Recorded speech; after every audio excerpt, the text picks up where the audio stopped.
Hello বন্ধুরা, তো আজকে একটা পায়রা ট্রিটমেন্টের ভিডিও হবে। তো আজকে দেখেন একটা ট্রিটমেন্ট বলবো যেটা করলে কিন্তু আপনার 3টে রোগের হাত থেকে পায়রা কিন্তু বাঁচাতে পারবেন। তো 3টে রোগ হলো, এক হলো ঠান্ডা লাগা, পায়রার চোখে দেখবেন ঠান্ডা লাগে, একটা হলো শুকো, আর একটা হলো পায়রা পায়খানা করে, মানে জলের মতো পায়খানা করে, ঝিমায়। তো এই 3টে রোগের হাত থেকে কিন্তু কোনো ওষুধ ছাড়াই কিন্তু আপনি পায়রা বাঁচিয়ে রাখতে পারবেন সারা বছর। তো এটা কোন কারণগুলোর জন্য হয় তো আপনাদের ওটা বোঝানোর চেষ্টা করব। তো ভিডিও দেখতে থাকেন, আশা করি আপনাদের ভালো লাগবে। আর এখানে দেখতে পাচ্ছেন আমার পায়রা, দেখেন সব পায়রা কিন্তু সুস্থ রয়েছে সব। মানে যেই ট্রিটমেন্টটা আমি করি, যেটা আপনাদের বলবো, যেটা করলে আপনার পায়রা কিন্তু সারা বছর ভালো থাকবে। আর এই 3টে রোগ, ঠান্ডা, শুকো আর দেখবেন পায়খানা করে আর বমি করে দেয়, এই 3টে রোগ কিন্তু আসবেই না আপনার পায়রার মধ্যে। তো আপনাদের ওটা বলে দিচ্ছি ওইটা কোন কারণে আসে। তো আমি পায়রা দেখিয়ে তারপর আপনাদের বোঝানোর চেষ্টা করছি। দেখেন আমার এই পায়রাগুলো, এখানে আমি অনেক পায়রা জোড়া বসিয়েছি। আর এই পায়রাগুলোর মধ্যে কিন্তু দেখেন ঠান্ডা লাগা, মানে চোখে যে ঠান্ডা লাগে, আর শুকো, আর পায়রা বমি করে, আর পায়রা পায়খানা, মানে হট করে দেখবেন পায়রা পায়খানা হলুদ হয়ে যায়, জল জল হয়ে যায়, তারপরে কিন্তু পায়রা ঝিমিয়ে যায়। তো এই জিনিস, এই 4টে জিনিস, মানে আপনার একটা জিনিস খেয়াল রাখবেন, একটা না দুটো 3টে জিনিস খেয়াল রাখবেন, পায়রা কিন্তু কোনোদিনও কোনো সমস্যা হবে না। তো ওই রোগটা কিসের জন্য হয় সেটা আপনাদের বলে দিচ্ছি।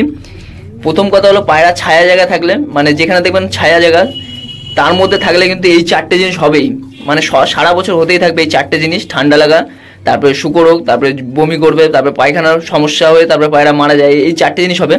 সবসময় পায়রা এমন জায়গায় রাখার চেষ্টা করবেন যেখানে একবেলা হলেও পায়রার গায়ে যেন রোদ পড়ে। যদি পায়রার গায়ে রোদ না পড়ে তাহলে কিন্তু পায়রা সারা বছর রোগে পড়বে। এটুকু আমি মানে গ্যারান্টিতে বলতে পারি যে পায়রা সারা বছর মানে রোদ না পড়লে সারা বছর রোগে পড়বে। এমন একটা জায়গায় রাখবেন। তো দেখেন এইখানটায় যে খোপটা আছে, এখন তো সকালের বেলা, তো যেই 12টা বাজে তখন কিন্তু এই খোপের মধ্যে পুরো রোদ চলে আসবে, যার কারণে কিন্তু এই রোগটা একে ধরতে পারবে না। তো এটা বুঝতে পারলেন। 2 নম্বর হলো এই জিনিসটা হলো মেন পায়রার। এই দেখেন এই জিনিসটা, এই দেখেন পায়রা পায়খানা করবে, পায়খানা নিচে চলে যাবে। এই পায়খানার উপর পায়রা যদি দাঁড়িয়ে হাঁটাচলা করে বা এর খাবারগুলো খায়, বা এই খাবারগুলো যদি নোংরাগুলো খুঁটে খুঁটে খাওয়ার চেষ্টা করে, তার মধ্যে পোকা থাকে, ওই খাবারটা খেলে কিন্তু পায়রা রোগে পড়বে 100%। আর এই 4টে রোগ কিন্তু পায়রাকে ধরে নেবেই। তো এই জিনিসটা আপনার মেন করতে হবে পায়রার খোপের থেকে। মানে যারা পায়রা পুষছেন, তো তাদের পায়রার এই জিনিসটা হচ্ছে যে মানে এই 4টে রোগ হচ্ছে, ঠান্ডা লেগে যাচ্ছে, মানে সারা বছর এটা হতেই থাকছে। এই জিনিসটা একবার করে দেখেন। যাদের পায়রা দেখবেন বাচ্চা বেলা, মানে যখন বাচ্চা হয় দেখবেন বড় হয়ে যখন খোপ থেকে নামে, এরকম ভাবে পায়রা রাখেন, একটা পায়রাও মরবে না। কিন্তু এরকম ভাবে যদি না রাখেন, পায়রা দেখবেন ঠান্ডা লাগবে, পায়রা পায়খানা করবে, পায়রা ঝিমিয়ে যাবে, বাচ্চা আনফিট হয়ে যাবে, এই জিনিসটার কারণে। কিন্তু এই জিনিসটা আপনার সবসময় খেয়াল রাখতে হবে, পায়রার যেন পায়খানাটা যেন নিচে পড়ে যায়, আর পায়রা ওইরকম উপর থেকে হাঁটাচলা করবে, পায়রার পায়ে যেন সেভাবে গু না লাগে। কারণ এই গুটা ওরা খাবে না, কিন্তু এই নিচে যে পড়ে আছে না, এইগুলো ওরা খাবে।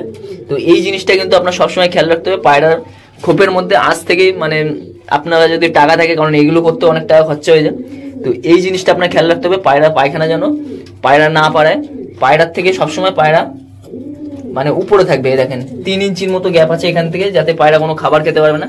আর এই জিনিসটা সেম যে আপনার পায়রার খোপ, মানে নরমাদি, এই দেখেন আমি দেখিয়ে দিচ্ছি। এটা হলো মাদির সেকশন, আর এটা হলো নর, আর এটা হলো ব্রিডিং ঘর। তো আমি এখানেও দেখিয়ে দিচ্ছি। তো দেখেন এখানেও কিন্তু সেম জিনিস।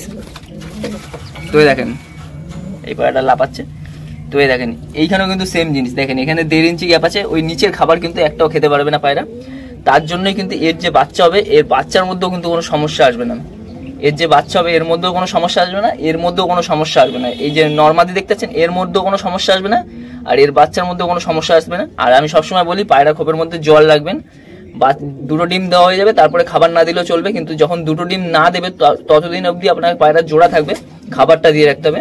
যে মিক্স খাবার, মানে যেগুলো মিক্স খাবার আছে ওইগুলো আপনি খাওয়াবেন। আর এই খোপের মধ্যে জল জোড়া পায়রা সবসময় থাকবে, জল না থাকলে কিন্তু পায়রা রোগ পড়বে, পায়রা বাচ্চাও রোগে পড়বে। জলটা সবসময় দিয়ে রাখবেন। তো এই দেখেন এগুলো আমাদের দোকানে পাওয়া যায়। তো এগুলো আমি কেটে কেটে এখানে লাগিয়ে দিয়েছি। এই যে এখানে এই দেখেন এগুলো ব্লেড দিয়ে কেটে এখানে লাগিয়ে দিয়েছি। এগুলো আমার কাছে প্রায় 8 মাসের উপর হয়ে গেল। তো এই দেখেন অনেকটা, মানে একটু শ্যাওলা পড়ে গেছে, কিন্তু পায়রা কিন্তু পুরো পরিষ্কার আছে। আর দেখেন মাদি পায়রাটা কি করছে, দেখেন প্রত্যেকটা খোপে কিন্তু যখন পায়রা বাইরে ছাড়বেন, এই দেখেন এইখানে তো কত পরিষ্কার জায়গা, তো পায়রা কিন্তু সেভাবে পরিষ্কারই থাকবে। এবার আমি যদি এই পায়রা বিক্রি করে দিই, এই পায়রা ধরেন আমি বিক্রি করে দিলাম এই জোড়াটা, তখন কি হবে, তার বাড়িতে কিন্তু অন্য সিস্টেম থাকবে, তখন কিন্তু পায়রা রোগে পড়বে। তো আমার পায়রা কিন্তু এখানে অনেক যত্নে আছে। তো আমি যেই পায়রা বিক্রি করে দেবো তখন কিন্তু তার বাড়িতে যাবে, তখন কিন্তু এই জিনিসগুলো, মানে ও তখন কিন্তু খায়নি, কিন্তু তার বাড়িতে গিয়ে যদি এরকম মাটিতে পায়রা ছেড়ে দেন বা ছাদে ছেড়ে দিল পায়রা, এবার সারাদিন খেতে থাকলো নোংরা, বা মানে আমার বাড়িতে তো আমি নোংরা খেতেই দিই না, তো কিন্তু অন্য বাড়িতে গিয়ে যদি ছেড়ে রেখে দেয় তখন তার পায়রা হয়ে যায়। তো তখন কিন্তু ওই পায়রা রোগে পড়ে যেতে পারে। তো আমি কিন্তু পায়রাকে মানে অনেকই যত্নে রাখি সেইভাবে। তো দেখেন এইভাবে কিন্তু পায়রা যত্ন রাখলে কিন্তু পায়রা আমার দেখেন একটাও কিন্তু কোনো পায়রা রোগে পড়েনি। আর রোগে পড়লে আমি ভিডিও দিতাম, আর কীভাবে ঠিক করবেন সেটাও বলে দেবো যে রোগে পড়লে। তো আমার পায়রা কিন্তু সেভাবে পুরোই ভালো আছে। তো ওর জন্য বলছি সবসময় পায়রার যত্ন নেবেন, পায়রা কিন্তু কিচ্ছু হবে না। আর লিভারের Li52 বা ঝন্ডু 45 এটা যেটা বলি 1 লিটার জলে 5 ml সপ্তাহে 2 বার দিয়ে দেবেন, খাওয়ার পর বিকেলবেলা দেবেন সপ্তাহে 2 বার। আর ক্যালসিয়াম ভিটামিন দেবেন। তো ওগুলো তো সব ভিডিওতে বলাই আছে, তাও বারবার বলে দিই যাতে পায়রা ভালো থাকে। তো এই জিনিসগুলো করলেই কিন্তু পায়রা ভালো থাকবে। জাস্ট এই জিনিসটা করে দেখেন, এই যে নেটের জিনিসটা দেখেন, পায়রা পায়খানা সব নিচে থাকবে আর উপরে কিন্তু সব পরিষ্কার থাকবে। এইটা হলে পায়রা একটাও কোনো রোগে পড়বে না। এইটাই হলো মেন জিনিস। আর ছায়া জায়গায় রাখবেন না। এই দেখেন পায়রা গায়ে কত সুন্দর রোদ পড়ছে, দেখেন জোড়া পায়রার গায়ে যেন রোদ পড়ে সবসময়, কারণ এই জোড়া পায়রা ঘরে যদি এখানটা ছায়া থাকে, মানে এই যে ভিতরটা দেখতে দেন এরকম যদি ছায়া থাকে, এর থেকে যখন বাচ্চা হবে না, এই বাচ্চা কিন্তু তাড়াতাড়ি বড় হবে না। গায়ে রোদ পড়বে বাচ্চা দেখবেন কত তাড়াতাড়ি বড় হবে, আর গায়ে রোদ না পড়লে বাচ্চা বড় হবে না। আর যখনই এই পায়রা বাচ্চা ছায়া জায়গা থেকে বাইরে বেরোবে, মানে ধরেন এখানে পায়রা বাচ্চাটা ছায়া জায়গায় আছে, তো এই বাচ্চা যদি আপনার বাইরে বেরোয় তখনই কিন্তু এই পায়রার বাচ্চা দেখবেন ঠান্ডা লাগবে, নয় ঝিমাবে, নয় পায়খানা হবে। মানে এই 3টে জিনিস হতেই থাকবে এর মধ্যে। সবসময় পায়রা রোদে রাখবেন। রোদে রাখলে কি হয়, বেশি রোদে রাখবেন না, যাতে একবেলা রোদ পেলো আবার পরে আবার রোদ না পড়লো। এবার বেশি রোদ পড়লে কিন্তু পায়রা বাচ্চার মধ্যে তখন কষ্ট হয় অনেক। তো ওটা গরমকালে হয়, কিন্তু ছায়া মানে এই শীতকালে কিন্তু সেরকমভাবে হয় না। তো আপনার রোদটা বুঝতে হবে যাতে মানে পায়রাও যাতে ভালো থাকে, সেইভাবে আপনার যত্ন নিতে হবে। তো এই 3টে জিনিস, পায়রার খোপে জল, আর এইটা, আর পায়রা যেন রোদে থাকে। আর পায়রাকে পরিষ্কার খাবার মানে ধুয়ে খাবার দেবেন, প্রত্যেকটা খাবার দেবেন পায়রাকে ধুয়ে।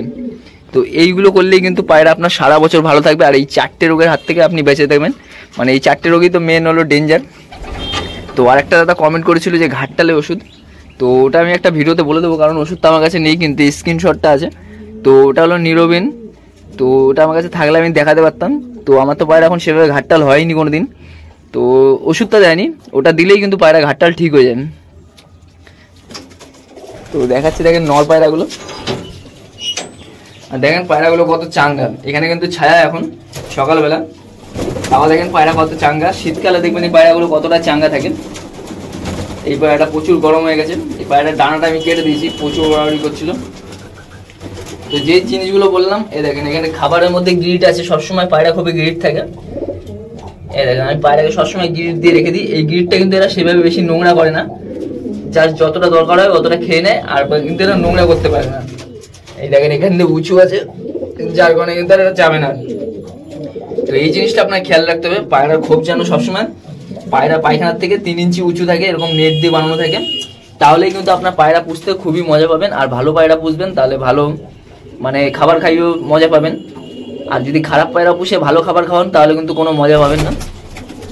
তো এই দেখেন এখানে 3টে চোখের পায়রা আছে, এই একটা, এই দেখেন এই একটা চোখের পায়রা, এই একটা, আর এই একটা, এই 3টে সেল আছে। তো যাদের চোখের পায়রা পোষার ইচ্ছা আছে তারা নিতে পারেন এই পায়রা। এই পায়রাটার মধ্যে ভালো উড়ান আছে, হয়ে গেল ওই যে ওই একটা পায়রা আছে, এইটার মধ্যে ভালো উড়ান আছে, এইটার মধ্যে উড়ান আছে। এটা ডাইরেক্ট চোখের পায়রা, কিন্তু এদের মধ্যেও চোখ আছে। এর একটু চোখ কম আছে এইটা, আর ওইটার বেশি চোখ আছে। তো এই দেখেন মুন্ডু সাদা, অনেকগুলো নর বিক্রি করে দিয়েছি, আর সেল করবো না পায়রা। এভাবে বাচ্চা হলে সেল করবো, তাছাড়া ধাড়ি পায়রা সেল করবো না। তো অনেক দাদা কমেন্ট করে যে পায়রার জন্য, তো এই পায়রা আর পাবেন না, মানে ধাড়ি পায়রা আর সেল করার ইচ্ছা নেই। এবার বাচ্চা পায়রা হলে তখন কিন্তু পাবেন। তো ভিডিওটা কেমন লাগলো জানাবেন, আর নতুন যারা আছে চ্যানেলটা সাবস্ক্রাইব করে রাখতে পারেন, ভালো ভালো ভিডিও আসবে।